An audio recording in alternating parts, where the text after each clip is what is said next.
बिस्मिल्लाहिर्रहमानिर्रहीम। अस्सलाम वालेकुम।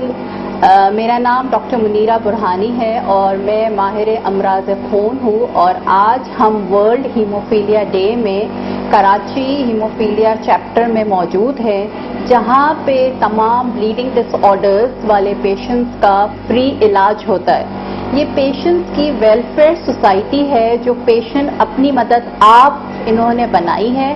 ये 1995 से बनी है और उसके बाद ये अपनी आप सारे पेशेंट्स मिल के ये काम करते रहे हैं। 2012 में इन्होंने अपने आप को रजिस्टर करवाया है सिंध ब्लड ट्रांसफ्यूजन अथॉरिटी से और सिंध गवर्नमेंट से, और 2012 ऑनवर्ड से ये बाकायदा अपनी एक टीम के साथ, मेंबर्स के साथ, जो पेशेंट्स हैं और उनके पेरेंट्स हैं उनके और डॉक्टर्स मिल के इस एनजीओ को, इस इदारे को चला रहे हैं। अच्छा, हीमोफीलिया है क्या? हीमोफीलिया एक ऐसा मौरूसी खून की बीमारी है जिसमें पेशेंट्स के अंदर जो खून के होते हैं, जिसको हम क्लॉटिंग फैक्टर्स कहते हैं, उनकी कमी या एब्सेंस होता है। ये एक मौरूसी बीमारी है जो माँ बाप से बच्चों में मुंतकिल होती है और ये जिंदगी भर इनके साथ रहते हैं। अगर इसकी शिद्दत बहुत ज़्यादा है यानी सीवियर टाइप है तो ये अमूमन पैदाइश के फौरन बाद पता चल जाता है। इसको हम 3 कैटेगरीज में डिवाइड करते हैं। सीवियर यानी जिनमें फैक्टर का लेवल लेस देन 1% हो, या मॉडरेट जिनका फैक्टर दरमियाना हो, 1% से ज़्यादा और 5% से नीचे हो, और हम कहते हैं इसको मॉडरेट। फिर माइल्ड होता है। माइल्ड का मतलब ये होता है कि उनकी बीमारी की अलामात कम होती है और सिर्फ उस वक्त होती है जब उनको कोई चोट लगे या उनकी कोई सर्जरी वगैरह हो, तो उस वक्त उनके अंदर अलामात जाहिर होती है। और इनको हम माइल्ड कहते हैं और इनका फैक्टर का लेवल 5 से ऊपर होता है और नॉर्मल से कम होता है। अमूमन इन बच्चों को ब्लीडिंग जब होती है शुरू में, खास तौर पर जब इनकी खतना होती है, उस वक्त खास तौर पर ये मेल्स में पता चलता है कि इनको ब्लीडिंग का मसला है, खून का मसला है, जिसमें बार बार इनका खून रसने लगता है और लंबे अरसे तक ब्लीडिंग होती रहती है। अगर इनके खून को ना रोका जाए तो खून के ज़ाया होने की वजह से इनके अंदर खुदा ना खास्ता मौत भी वाक़ हो सकती है, क्योंकि जैसे कि आपको पता है कि खून के बगैर ज़िंदगी मुमकिन नहीं है। इसीलिए खून का रुकना और जमना इनके जिस्म के अंदर बहुत ज़्यादा ज़रूरी होता है। खून जिस्म के किसी भी हिस्से से रस सकता है, चाहे वो नाक से हो, मुंह से हो, खतना के वक्त पे हो, किसी किस्म का कोई ऑपरेशन हो रहा हो उस वक्त हो, या इनके अंदर मसल्स में ब्लीडिंग हो, या इनके जोड़ों में। अमूमन हीमोफिलिक्स जो ज़्यादातर ब्लीड करते हैं वो जोड़ों में करते हैं। इसी वजह से अगर बर वक्त इनका इलाज ना हो तो ये इनके जोड़ खराब हो जाते हैं, सूज जाते हैं, बहुत ज़्यादा तकलीफ में होते हैं, दर्द में होते हैं, और ये दर्द की शिकायत इतनी ज़्यादा होती है इनके अंदर कि ये सो भी नहीं सकते, चीखते हैं ये दर्द की वजह से। इसीलिए इनको बर वक्त ट्रीटमेंट की ज़रूरत पड़ती है। ट्रीटमेंट इनके अंदर उस चीज़ का होना चाहिए कि जिस चीज़ की फैक्टर की कमी है।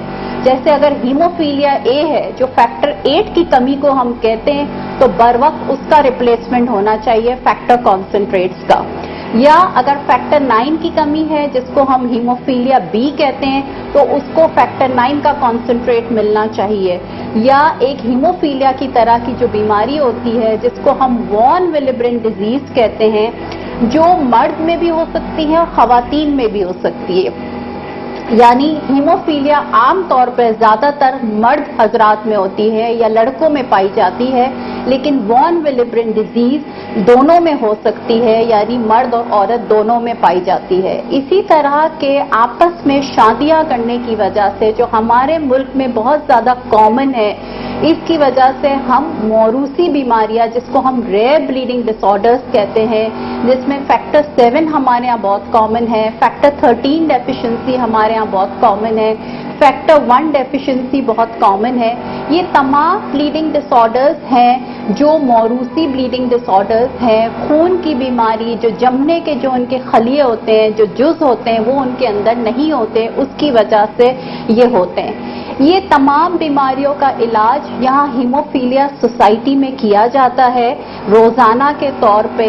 ان کو فیکٹر کانسنٹریٹس ملتے ہیں اور یہ فیکٹر کانسنٹریٹس ہمیں ملتے ہیں ورلڈ فیڈریشن آف ہیموفیلیا کی طرف سے.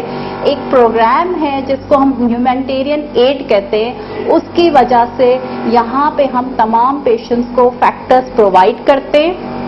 اور جہاں فیکٹرز موجود نہیں ہیں ہمارے پاس, کیونکہ گورنمنٹ اس کو امپورٹ نہیں کرتی, اس لیے ہم گورنمنٹ سے اپیل کرتے ہیں کہ ان پیشنٹس کے لیے یہ فیکٹرز کو امپورٹ کیا جائے تاکہ آسانی سے ان کو فیکٹرز دستیاب ہو اور ان کی ٹریٹمنٹ اگر وقت پہ ہوگا تو یہ ایک نارمل زندگی گزار سکتے ہیں. جیسے باہر کے ملکوں میں یہ تمام پیشنٹس اپنے فیکٹرز خود گھر پہ لگاتے ہیں, ہوم تھراپی پہ ہوتے ہیں اور گورنمنٹ ان کو پرووائڈ کرتی ہے اور ایک نارمل زندگی طرح یہ پیشنٹ ساری اپنی زندگی گزارتے ہیں, کھیلتے ہیں, اسکول جاتے ہیں, کام کرتے ہیں, جابس پہ جاتے ہیں. لیکن چونکہ یہاں پہ ٹریٹمنٹ اویلیبل نہیں ہے, اسی وجہ سے ہم بہت ساری کمپلیکیشنز دیکھتے ہیں ہمارے یہاں پیشنٹس میں. تو اس وجہ سے بہت ضروری ہے کہ ہم اپنے پیشنٹس کا بروقت تشخیص کریں, ان کی ڈائگنوسس کریں. اس کے لیے ہم کو زیادہ سے زیادہ اویئرنیس سیشنز کی ضرورت ہے تاکہ لوگوں کے اندر ایک آگہی پیدا ہو کہ ہیموفیلیا یا اس سے ملتی جلتی بلیڈنگ ڈس آرڈرز کیا چیز ہے. ان کا بروقت ریفرل ہونا چاہیے بلڈ کے ڈاکٹرز کے پاس تاکہ اس کی ڈائگنوسس ہو اور کون سے فیکٹر کی کمی ہے تو اس کو وہ فیکٹر کانسنٹریٹ دیا جائے. اور اگر فیکٹر کانسنٹریٹ اویلیبل نہیں ہے تو پلازما تھراپی دی جاتی ہے جس کو ہم FFP کہتے ہیں, اور اسی سے ہم ایک بائی پروڈکٹس بناتے ہیں جس میں کانسنٹریٹڈ فیکٹرز موجود ہوتے ہیں جس کو ہم کرائیو پریسپیٹیٹ کہتے ہیں اور کرائیو سپرنیٹن کہتے ہیں. یہ فیکٹرز ہم پرووائڈ کرتے ہیں یہاں پہ ہمارے تمام پیشنٹس کو فری آف کاسٹ. اس لیے آپ سے درخواست ہے کہ آئیے ہمارے ساتھ مل کے ان تمام پیشنٹس کی مدد کیجیے اور وزٹ کریں تاکہ دیکھیں آپ ان کی مشکلات کو, آپ ان سے بات چیت کر سکتے ہیں, آپ ان کے تاثرات لے سکتے ہیں, ان سے پوچھ سکتے ہیں کہ وہ کس تکلیف میں ہیں اور کس طرح ان پیشنٹس کا یہاں پہ علاج ہوتا ہے اور وہ کتنی اچھی زندگی گزارتے ہیں جب ان کا بروقت ٹریٹمنٹ ہو جاتا ہے. تو اس دفعہ جو ورلڈ ہیموفیلیا 2020 کا جو موٹو ہے وہ بھی یہی ہے, گیٹ انوالوڈ. اس کا مطلب یہ ہے کہ زیادہ سے زیادہ پیشنٹس کے اندر اویئرنیس پیدا کی جائے, آگہی پیدا کی جائے, ان پیشنٹس کو, ان کے والدین کو, ان کے رشتہ داروں کو اس بیماری کے بارے میں ایجوکیٹ کیا جائے تاکہ وہ بروقت ان پیشنٹس کو ہیموفیلیا سوسائٹی لے کے آئے تاکہ ان کا ٹیسٹ ہو ٹائم پہ. ٹیسٹ ہونے کے بعد ان کا جب ڈائگنوسس کنفرم ہو جائے تو ان کا ٹریٹمنٹ ہو صحیح وقت پہ تاکہ ان کے اندر پیچیدگیاں نہ بنے, اور پیچیدگیاں نہیں ہوگی تو وہ ایک نارمل زندگی, ایک عام انسان کی طرح ایک کارآمد زندگی گزار سکتے ہیں یہ پیشنٹس بھی ان ہماری طرح. تو آپ سب سے گزارش ہے کہ آئیے ہیموفیلیا سوسائٹی آ کے وزٹ کیجئے اور ہم سے رابطہ کیجئے اگر آپ کے کوئی بھی سوالات ہیں یا کوئی بھی آپ کو انفارمیشن چاہیے ان پیشنٹ سے متعلق, آ کے آپ مجھ سے مل سکتے ہیں. شکریہ.